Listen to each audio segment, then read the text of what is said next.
pop on the recording.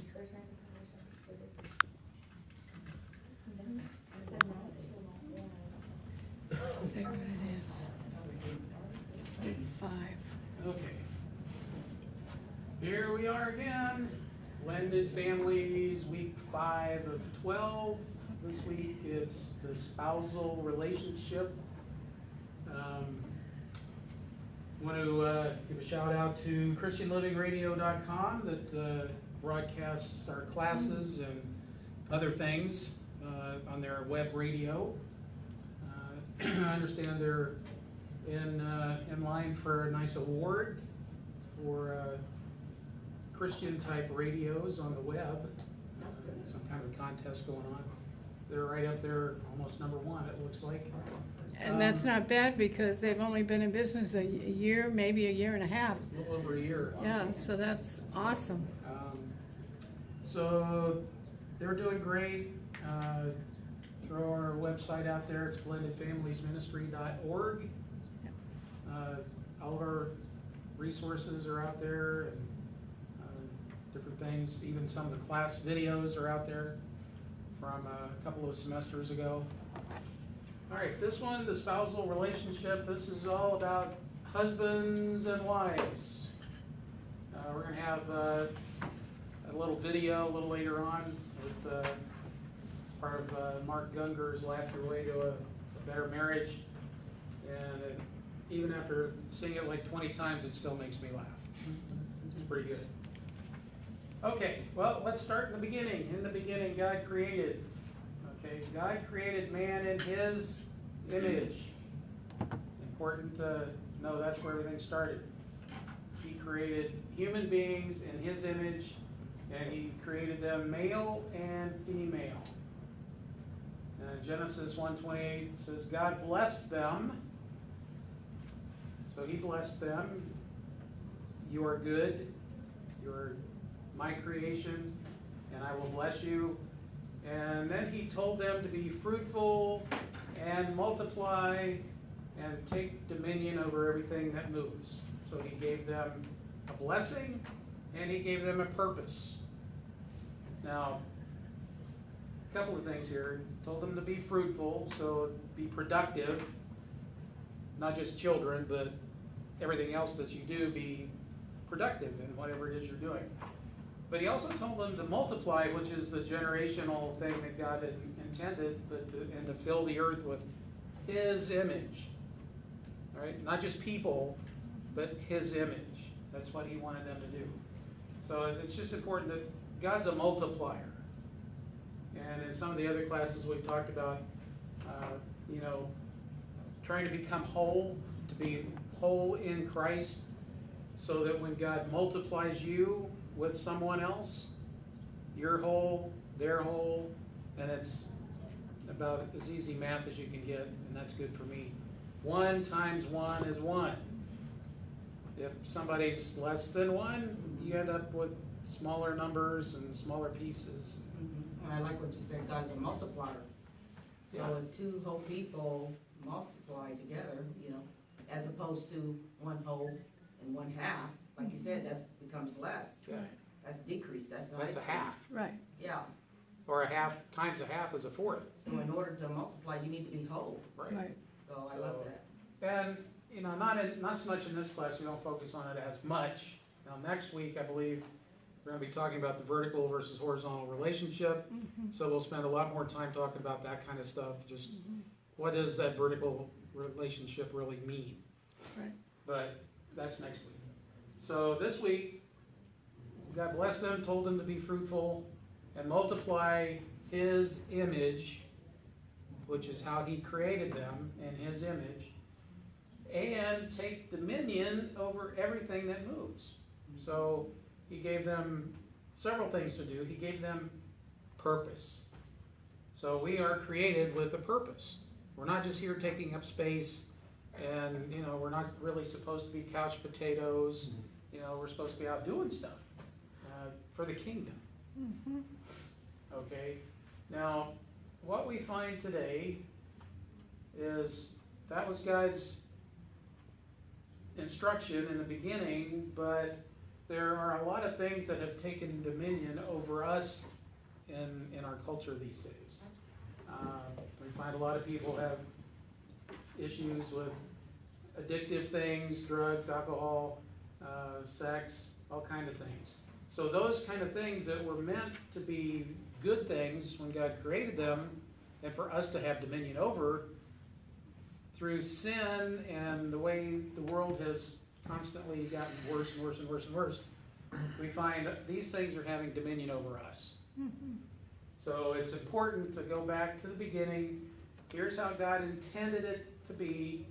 And when we work with the way He wanted it to be, according to His purpose and His plan, you know, our lives generally are pretty good.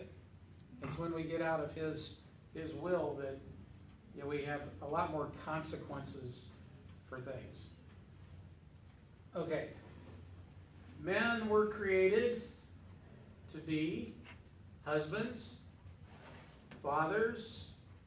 They're supposed to guide, guard, and govern, which is sort of like being the prophet, priest, and king.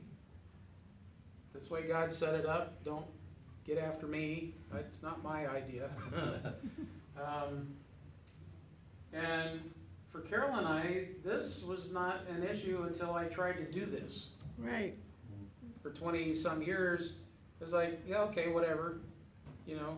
And then I started understanding what God's way was, because that wasn't part of our life for 23 years. And we had a lot of discussions, some were kind of loud, about Yeah. who made you this, right? Yeah. Who gave you a mouth? Right. And things like that. So Right. it's, and we talked about this last week, the mantle, Yeah. Placement. the placement of the mantle. Especially in a blended family, when people have been single parents for a while, you find there's a tug of war over the mantle. You know, because both parties been wearing it, and they never didn't have any competition for it. Right. But as we had talked about before, back in the garden, God cursed the ground that the man would have to get through the weeds and the thorns and thistles and everything to produce food, and Eve had the curse on her directly that she was going to have pain in childbirth, and her desire would be to control her husband. Right. But, and the curse part was, he would rule over her. Okay? Now, that rule is like an evil king. So it was not going to be good. So right from the get-go, there's conflict in marriage. Okay? So that's a given.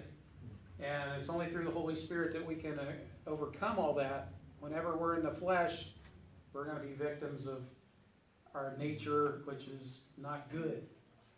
But husbands are supposed, or men are supposed to be the husbands, fathers, guide, guard, and govern. The prophet speaks the word. The priest is the spiritual covering. The king is the one who is responsible and accountable for what's going on. Sets the Women, rules. yeah. But he is responsible to make sure that the rules get followed. The women are supposed to be wives. Wives. Wives. Mothers, the queen. Still royalty. Second in command. That's right. She's in charge whenever the king's not around. Right? Teachers teach the kids all about God. Nurture, you know, love on them and hug them and pick up when they fall down and kiss their boo-boos and all that kind of stuff. But God created women to be a complementor of their husband, a helpmeet. We're the better looking of the half. Oh, that's for sure. No, I have to kind of believe that they were both pretty good looking since they were created in God's image. And over the centuries, was the most prettiest. over the That's why millennia. man said, whoa. Whoa, Yeah, whoa, man. Right, whoa, man. Yeah, exactly. That's what he said. Whoa, Yeah, man. he did. But then he blamed God for what God did. Yeah, that woman you gave me. That was Yep. after sin, he didn't, That's right. his Yeah. brain was. At changed first, the that first time. thing out of his mouth is like, whoa, man. Yep. No, but God saw that it was not good for man to be alone. Now, Adam had everything that he really needed. He was created in God's image, that complete image of God. But God saw after Adam named all the animals that there just wasn't anybody else for him. All the animals had male and female and everything. So he created Eve out of a rib. And I think that's significant because it's from the side, not a foot or a head or a cheek or anything else. It's a rib. Now the rib provides support, it provides protection, and it helps us breathe, right? And it protects the heart. Yeah, especially all the vital stuff, right? Especially the heart. So, anytime we do anything negative to our wife, we're hurting ourselves. Right. You know, and that's what it says. But so women were created to be complementors and builders of their husband. Now we saw last week where man was created to be the image and glory of God, and the woman was the glory of the man. Okay, so that's part of being the builder, and you know, you can build really cool stuff or you can build shacks. Yep. Castles or shacks? Which one are you going to build? Because that's what you're going to have. That's kind of up to you, ladies. One of the things that we've seen over the years of counseling is wives seem to have expectations way up here of their husband, but then they talk to him like he's down here. Very mixed signals. Right. You know, what? Yeah, okay, you want me to be up here, but you tell me I'm here.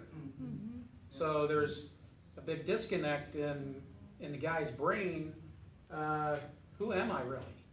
It really goes against his self-confidence and his significance. Sarah? I was thinking that could also be reversed, and a man can also have expectations of Oh, a sure. Right. wife, Right. Yeah. and then they can tell you that you're down here. Yeah. Yeah. Sure. It goes It both works ways. both ways. You bet. Now, we have another story that works that way, right? Only it's more of a positive than a negative.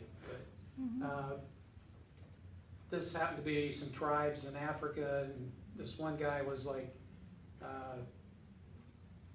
early 20s something. He was getting ready to get married, and you know their cattle is like the dowry, Right. right? You give so many cows to the other father and all that. Oh, this guy's talking to his buddies, you know, and he's like, "Yeah, see that one over there? Yeah, that's the one for me." And they're like, "Really? She's a 2-cow girl." No, she's a 10-cow woman. To me, she's worth 10 cows. And so he gave 10 cows for that one, for her. Now, the difference being, that's how he treated her, And that's how we saw her. right? Yep. Now, she was, you know, nothing special, but he treated her as special. And she rose to that level. Yep. So the point in this whole thing is, how is it you're talking? Right. Now, the expectations are one thing, but the conversation is usually down here somewhere. Right. A restaurant that we used to go to, we still actually go to the building, Yeah. but it's a different restaurant now. It used to be Chewy's, The sign's gone. just down the street here.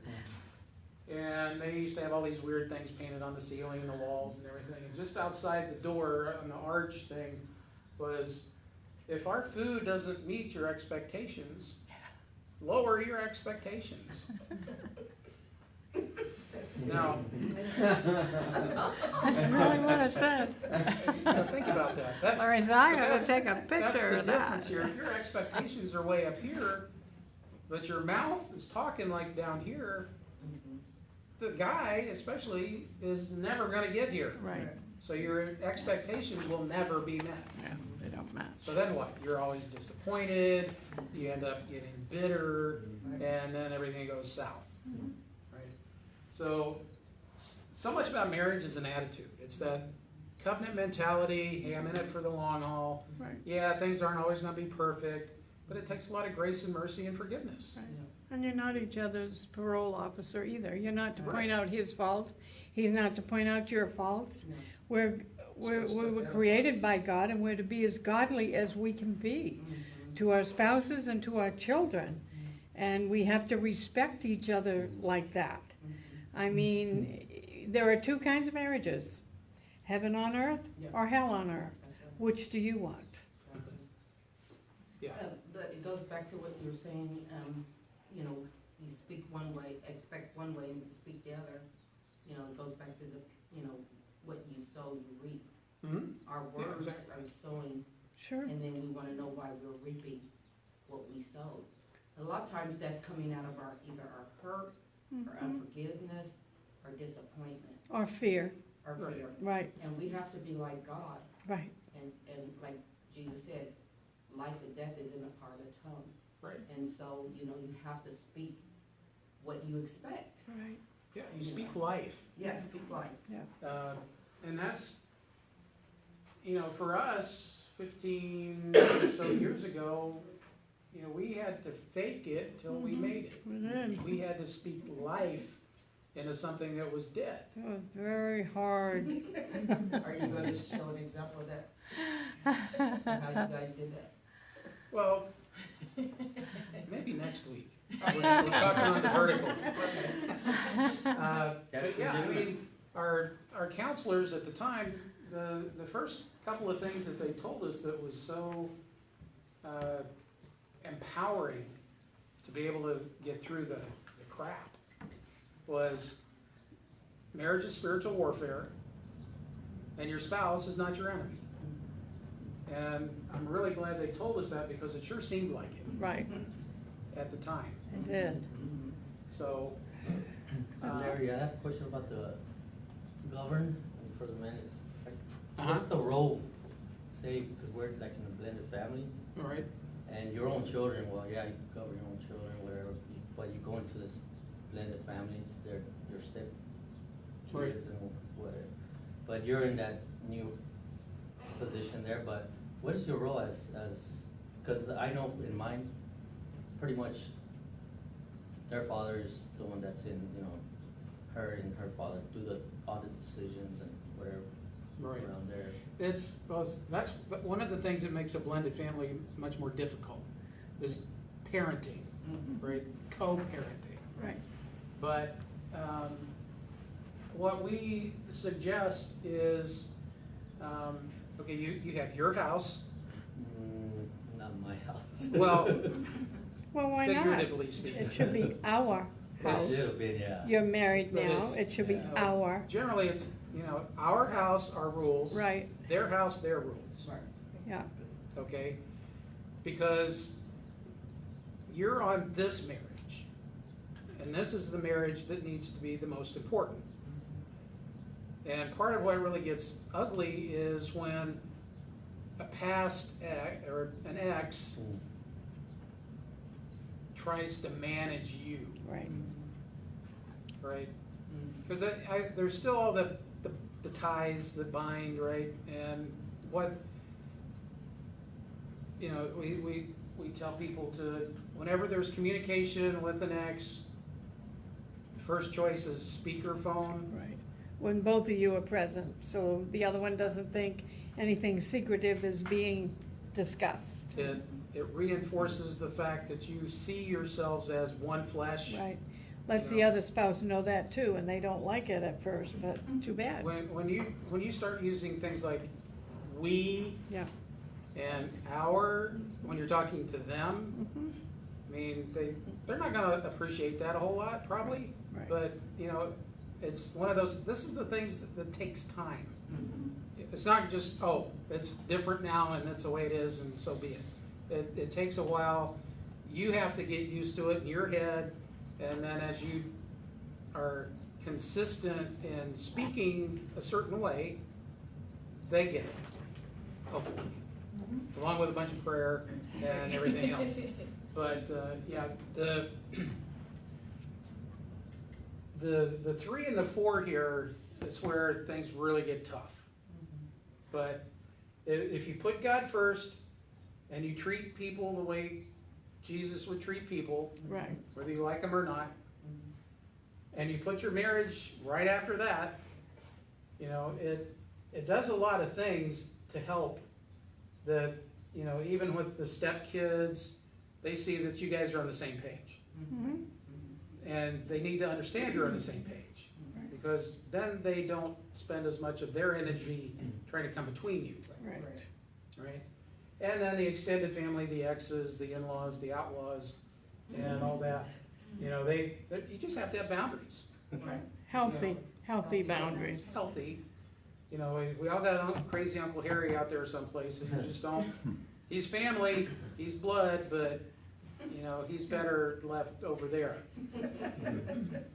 Yeah. And it's interesting because you'd be amazed at how the ex-in-laws and the exes come to see what we're going through as families.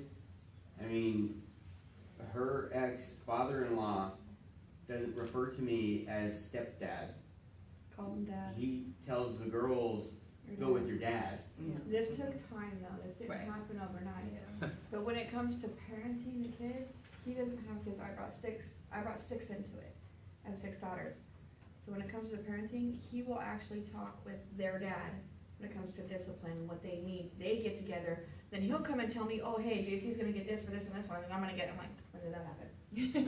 So he has his own relationship with, and I'm not completely left out of it. I still know what's going on with the kids, but at the same time, it makes it easier on me because I don't have to be that go-between. Well, we still have the obligation to raise the children. God didn't look at it and say, okay, you're the step parent, so you got lesser rights. No, it says in the scriptures that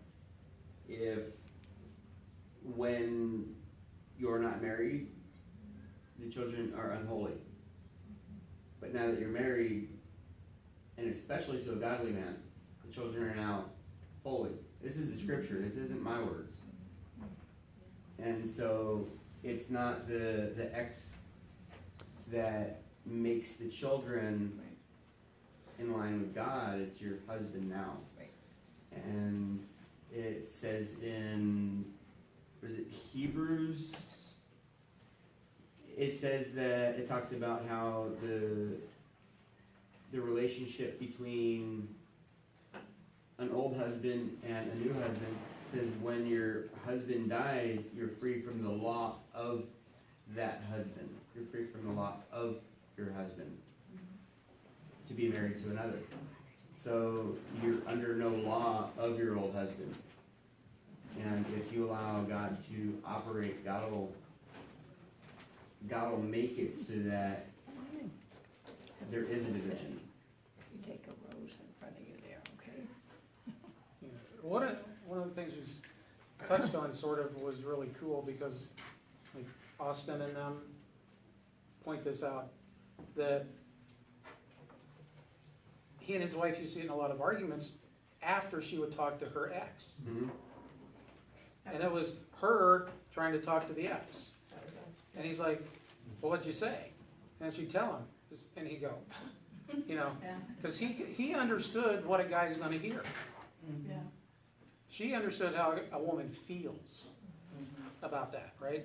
And pink trying to talk to blue, it comes out purple, right? So it's really good when the guys can, now he would say, okay, you talk to him, but say it this way. Yeah. Like a guy would, right? And she did that, and it's like, wow, he agreed to everything. And it was like night and day. But it's good because it's just the way, you know, the way we work, and we're gonna get into the brains thing here in a Yeah, we're minute. gonna show a video. We don't perceive stuff the same way. We don't process it the same way. And it's just important for guys to understand, and like I said, we're gonna get in the video here in a minute. Guys process information differently than women do. Mm-hmm. And when we assume that just because I said it, you get it, that's a bad assumption. And I think we all know what assume means.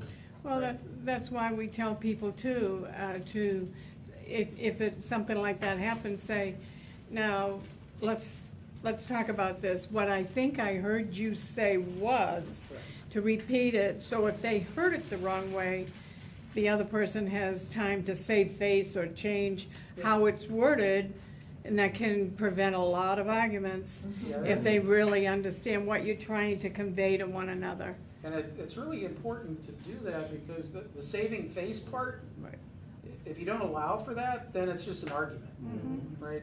The other, if you say something that maybe wasn't the best choice of words and the other person is like taken aback by what you said, if they don't say what Carol was just saying, like, what I think I heard you say is this.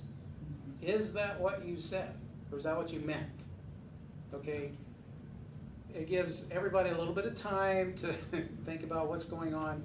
But doing it that way allows the person that said the first thing to save face. Like, oh man, I didn't think you would take it that way. Here's what I really meant to say. Right? So it gives, it's grace. It's grace and mercy. Right? But if you just, somebody says something and then the other person says, well, that's disgusting. Or, you know, whatever. Oh, that just puts them on self-defense. Everybody's on self-defense. And it just, you know. Okay, so husbands, prophet, priest, and king, speak the word, do the prayer, do the covering, you know. Along with the queen, set the rules and enforce them. Well, Be consistent. That's why we suggest when there is a blended family, and like you were asking Mike, well, how do you do that when there's her family, my family? We suggest as a new couple, you get together ahead of time by yourselves and come up with rules and disciplines. Age appropriate, because there's all different age groups. My kids are adults already. Well, even They're so, all but you working still too. have the meeting, Yeah. even if they're out of the house. Right. This is our house, these are our rules. Right. Like, we're gonna be gone from Friday at 5 o'clock till Sunday night at 6. No reason for you to come over to the house while we're gone. I'm just making up an example of something. It's up to you, it's your house, your rules. But say, you know, up until now, we haven't had rules. Now we do. You don't just come over and maybe take use of the car if your car quits. Get a hold of us. You guys have to come together with what you're going to set up as rules and disciplines for those kids, even if they're older, it doesn't matter. But you both have to deliver those at the same time in front of them so they can't think, well, Karina told me this, you know, like if you have any kids, Mike, Karina told me this, but you weren't there. So in other words, well, Dad didn't say it, so I don't have to do it. And it's the same for yours. And those kids, print out those things, get them to sign it. So they can't pull, well, I didn't know that was a rule. Yes, they do know it's a rule. They signed it. They know it. Ah, we're going in the dark. But those are the kind of things you have to do together and deliver it together and stick to it. So if one does something, the other one knows how it's going to be handled. So there's no surprises. So they can't come in between you. But you have to be on the same page. You have to. And you're not each other's policemen. And, well, I told my kid this and you told your kid that. No. Get it right. Get on the same page. That's the only way it's going to work. But yes, Larry's going to show a video. All right, so I'm gonna move Make the sure it's camera. loud. Make sure it's loud, sweetie. When you have that with the clear defined roles, and this is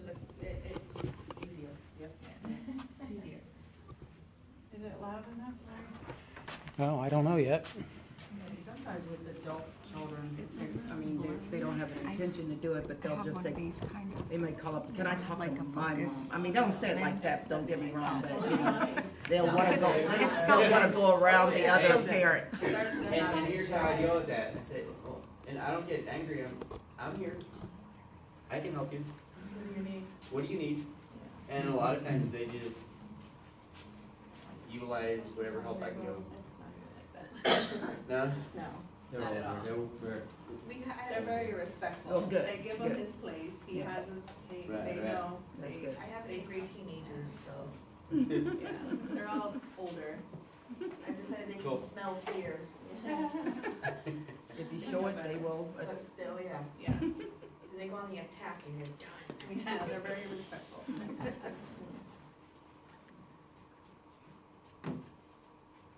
You can't see it on the video, on the camera, Larry. Hmm? You can't see it on the. He's working on getting it. Yeah, it's So, Mike, it's always one of these things where one of the things that just halftime came to my speakers mind- don't seem to work. one of the things that just came to my mind in Joshua, when he was talking to the children of Israel. Oh, this is a long one, Larry, with the stress also. He said, Yeah. choose Okay. you this day who you will serve. As for Yeah. me and my Yeah. household, we will serve the Lord. You know, he says, govern, it's your house. And anytime that there's conflict or confusion, Okay, so now, Got it. we're going to start discussing men's brains and women's brains and how they're very different from each other. Now, I want to start with men's brains. All right, now men's brains are very unique. Men's brains are made up of little boxes. And we have a box for everything. We've got a box for the car. We've got a box for the money. We've got a box for the job. We've got a box for you. We've got a box for the kids. We've got a box for your mother somewhere in the basement. We got boxes everywhere. And the rule is, the boxes don't touch.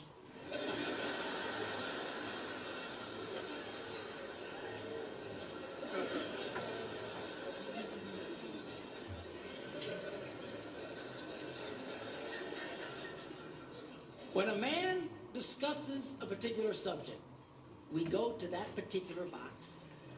We pull that box out. We open the box. We discuss only what is in that box. All right?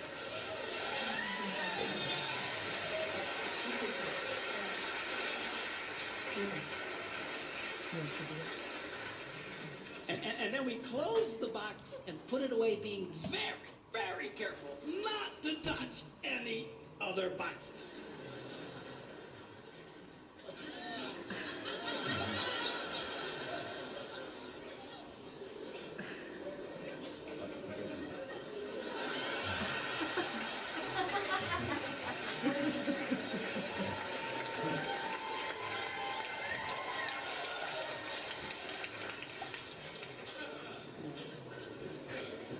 Sorry, my Catholic upbringing got in there for a minute, but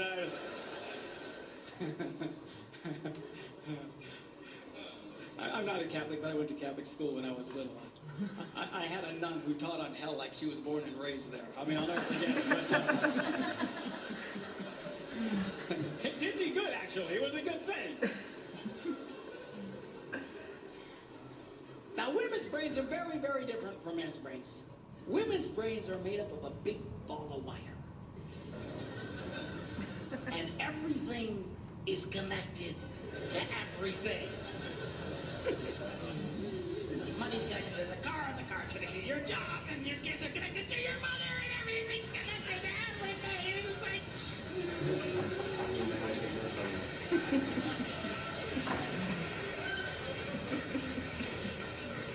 It's like the internet superhighway. Okay?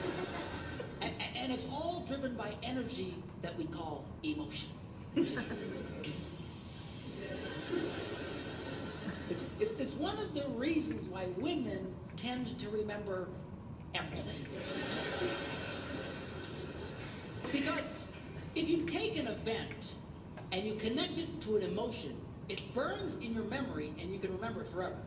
The same thing happens for men. It just doesn't happen very often because, quite frankly, we don't care.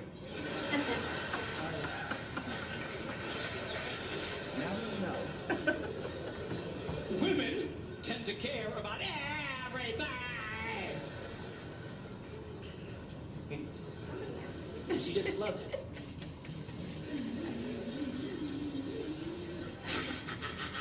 Okay?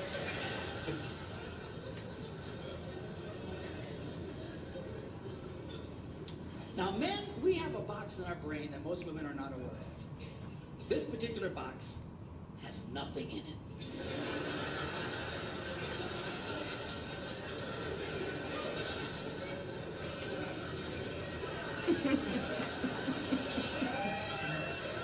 It's true. True. In fact, we call it the nothing box. And of all the boxes a man has in his brain, the nothing box is our favorite box.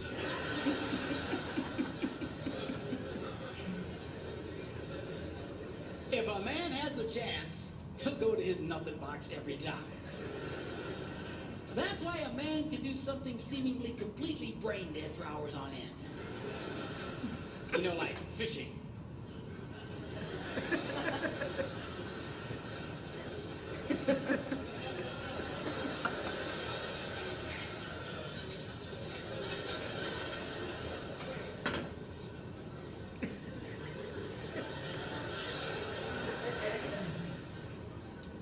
And we love it. That's why a guy can sit in front of a TV and go.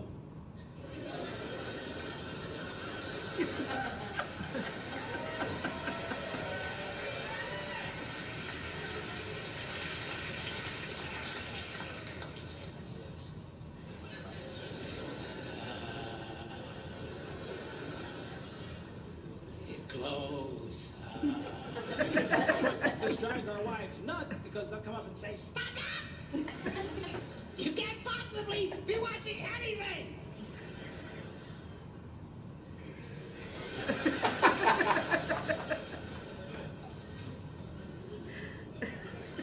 I'm not.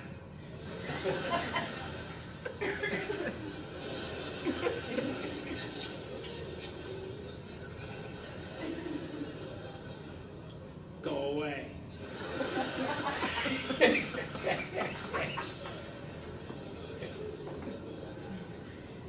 Now they've actually measured this. The University of Pennsylvania a couple of years ago did a study and discovered that men have the ability to think about absolutely nothing and still breathe.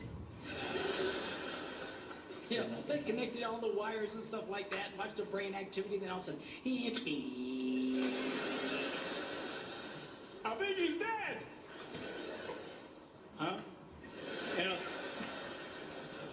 women can't do it. They can't do it. Their minds never stop. And they don't understand the nothing box. And it drives them crazy. Because nothing drives a woman more crazy or makes her feel more irritated than to witness a man doing nothing.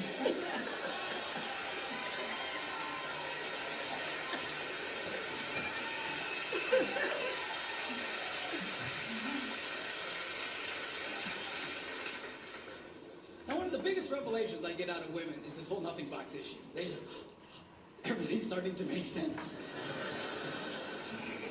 And I've had women say, "Oh, it's nothing. Well, can I go in as nothing?" Now, one of the biggest revelations I get out of women is this whole nothing box issue. They just, everything's starting to make sense. And I've had women say, "Oh, it's nothing. Well, can I go in as nothing box with him?" No! Why not? Because then it's something! Besides, you'll walk in there and go, you know, this place could really use some pictures. Nice little table over here, some flowers. No! Nothing! Get out! We don't want nothing.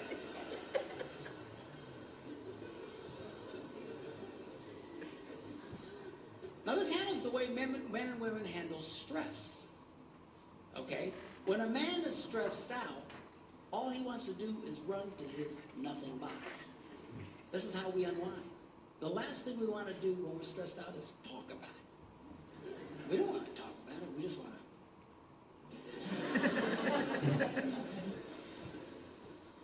Of course, this drives her nuts, you know. A woman will see a man in that vegetative state, shut them up and go.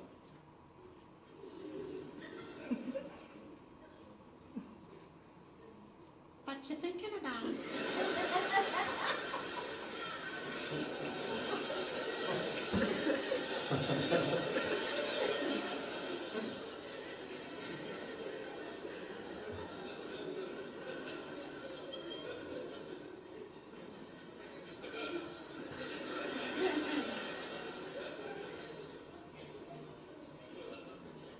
Nothing. We gotta be thinking about something. No, I was thinking about nothing. In fact, I was on a roll till you showed up. Go away. All right? Because that's how he handles stress. He just. Now, when a woman is stressed out, she has to talk about it. If she doesn't talk about it, her brain will literally explode. So she'll start just, I don't know, might have something to do with this. No, I'm going to have that. You know, I never thought about this. My brother over here to me. And I know men who run from their wives when they do this. They do. I say, well, why do you run from her? He says, because I don't know what to tell her. I said, dear God, man, who told you to tell her anything? She wants you to tell her anything. See, a lot of guys, they feel obligated when you start explaining all your stress, they feel obligated to fix you. Right? Because that's what a man does. A man only tells his troubles to another man in hopes that that man will help fix it. Okay? But she's not a man. And you try and fix her, she's gonna kill you. Right? She doesn't want your advice. She doesn't want your help. She wants you to shut up and listen. And a couple of ladies, that's right, you tell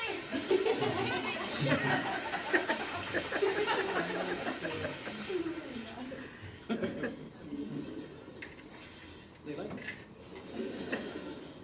Now, I had one guy tell me, he said, man, if she just tell me how she feels. I said, she doesn't know yet. He said, what it is, that's how she figures out how she feels by connecting this wire to that wire, this wire, and so on.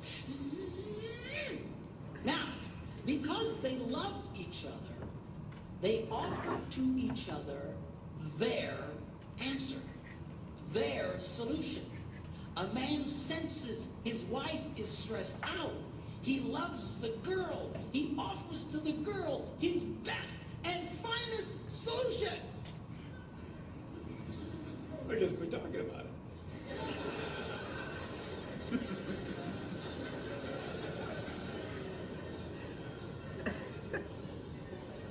Just quit thinking about it. Yeah.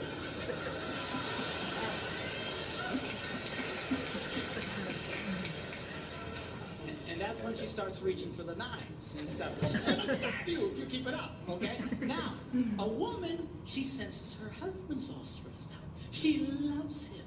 Therefore, she offers to him her best and finest solution. Talk to me. Why won't you talk to me?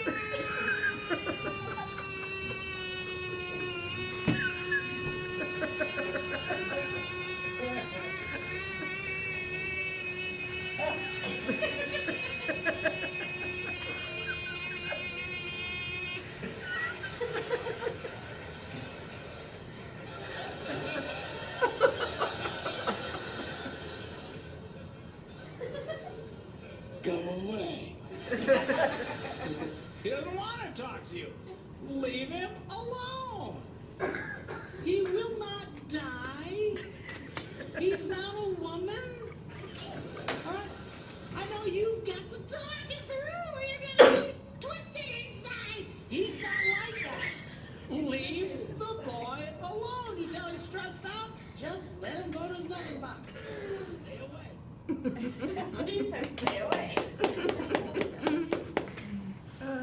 We do have differences. You're not allowed to comment. Anybody experience any of that kind of stuff? Never. We're Never? not allowed to talk about it. Yeah, yeah, it's all just BS. No. Getting backflashes, Flashbacks. flashbacks. I don't see how you could just be thinking about everything. Alright, so. Blank space. Oops. Camera.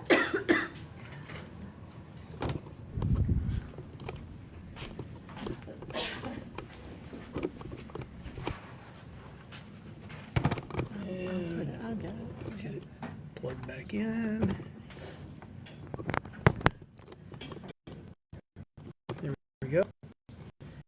Alright, so he's talking a ball of wire and a bunch of boxes. I'm more food oriented, so I talk waffles and spaghetti. There's a difference between guys and gals, yeah. Now, part of the difference in the way the brains work is men tend to be visionaries, so they're looking down the road. Where are we going? How are we going to get there? Right. So they're looking in the future and today. It's right now and where we're going. Okay?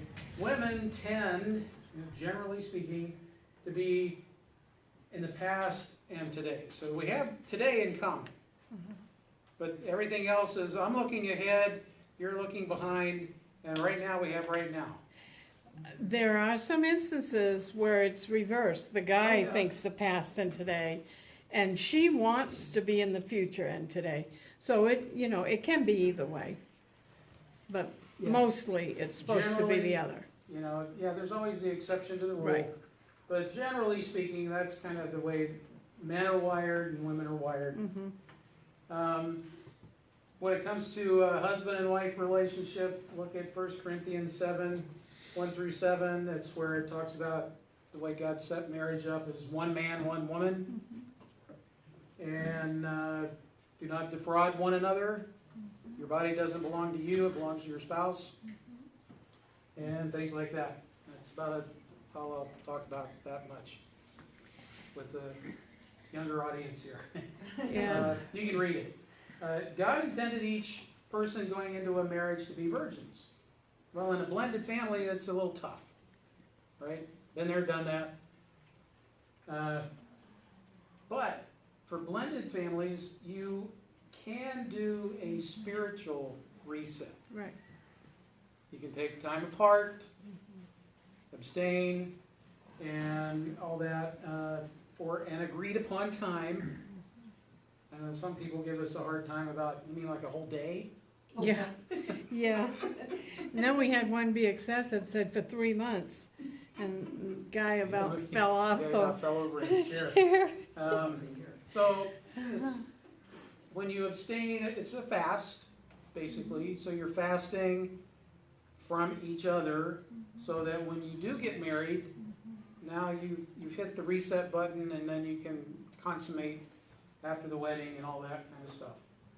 But one of the things, because all this stuff is spiritual warfare, you need to be able to talk about, and forgive what had happened in the past. That's part of the spiritual reset, is confessing, even if this is your first marriage, anything you did before you got married, confess it, repent of it, and all that kind of stuff, just to be clean when you start. That's the important part. And we're just about done here. Love gives, lust takes. Satan has distorted everything that God created and perverted it.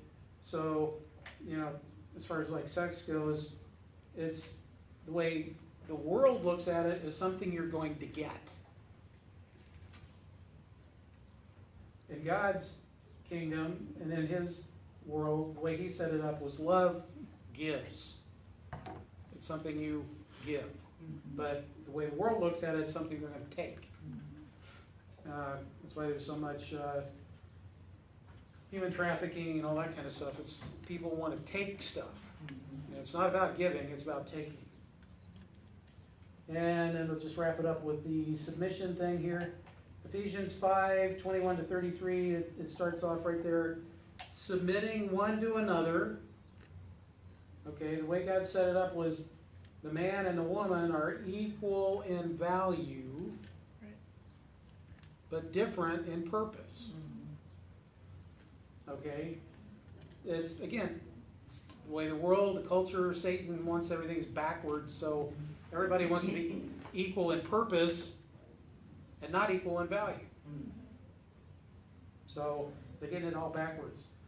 And, further down in there, in 5:33, it says, husbands, love your wives as Christ loved the church, where he gave his life for the church, for the bride, for his bride.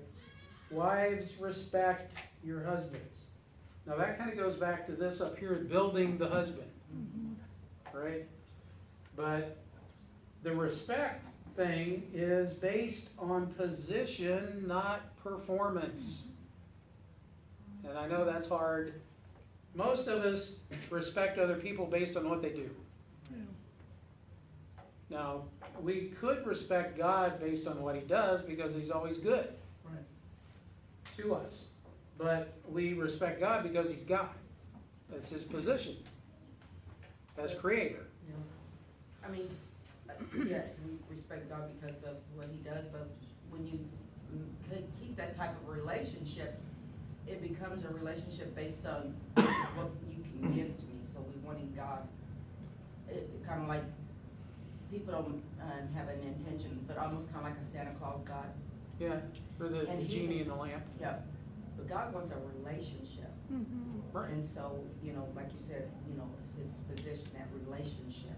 He wants a father-child relationship. Yeah. He's the father, and we respect him because he's our father. And that's the way it's supposed to go in our families, but it doesn't always. Position, not the performance. But it's position. Fifth commandment: honor your father and mother, and you'll have many years on the earth. Right? It's because of who they are, not what they do. Right. And there's a lot of fathers and mothers that don't do a very good job. And that makes it tough to respect them. We hear it all the time. Well, I will respect them when they do X. They're going to have to earn it. Right? Well, respect is earned. That's part of it.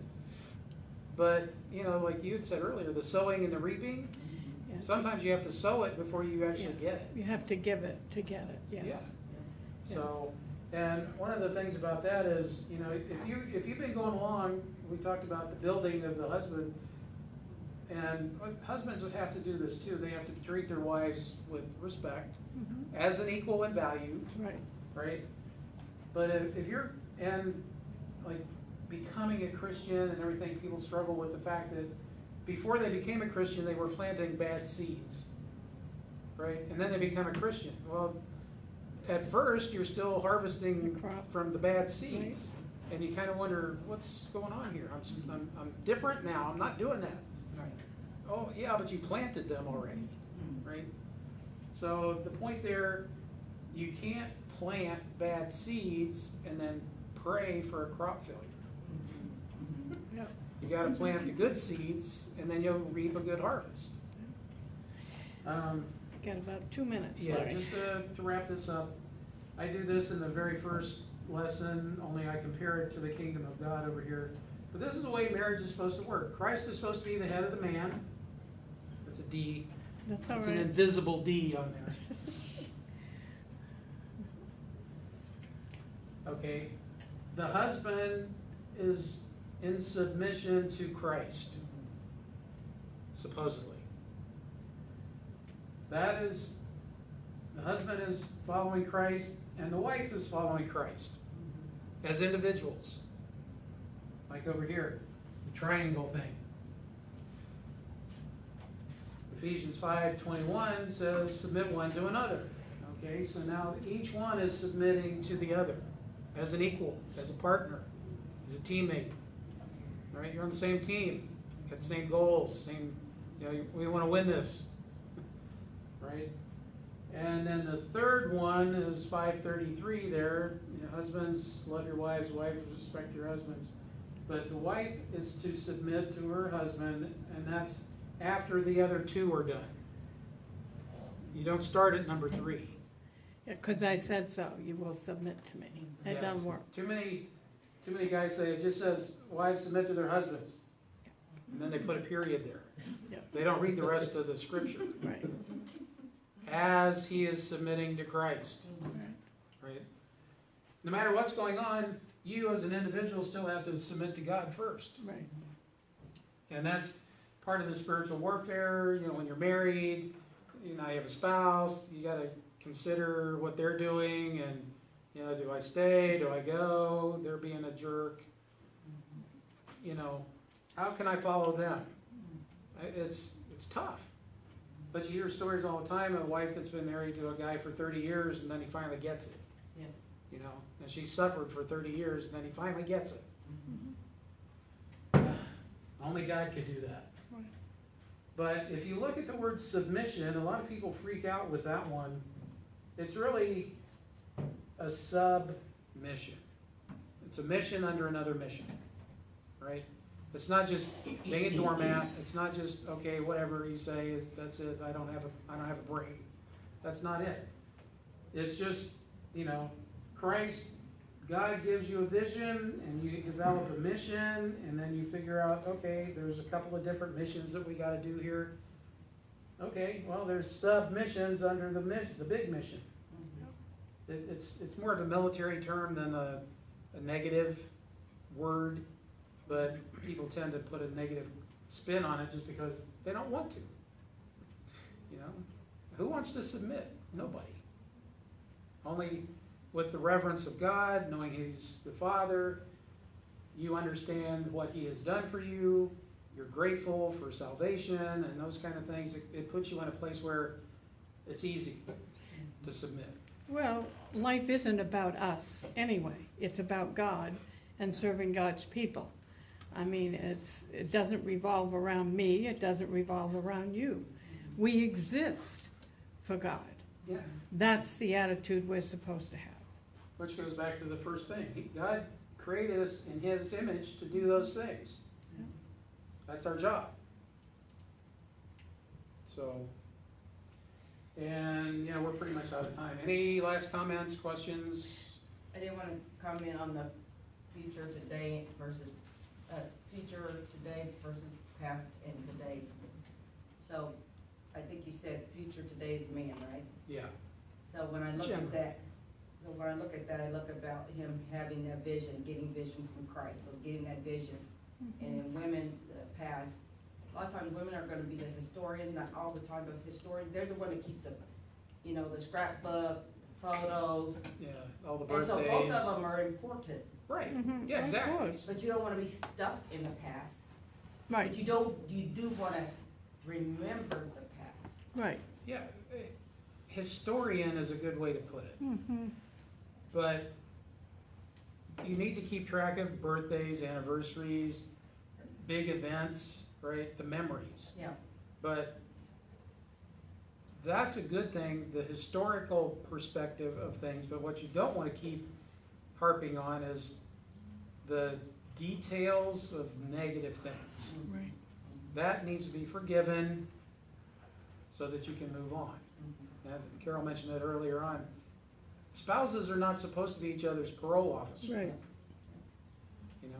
If somebody's got a problem, they need to get another lady or another guy that they can talk to so that the spouse isn't the one judging them, right? So, good point. I like historian. Yeah, that's awesome, Karen. Well, we want to wish the mothers happy Mother's Day here today, and the ones that are listening to this broadcast. We hope that you have a fruitful and a wonderful day with your spouse and your families. And for those of you mothers that aren't able to be with your families for one reason or another, just know that God knows your pain, He feels your pain, and He will be the one to correct and make that all be repaired. So just know that God the Father is always at work at trying to make peace again in those areas. And we all have those, but we just put a special shout out to all the mothers out there. Happy Mother's Day.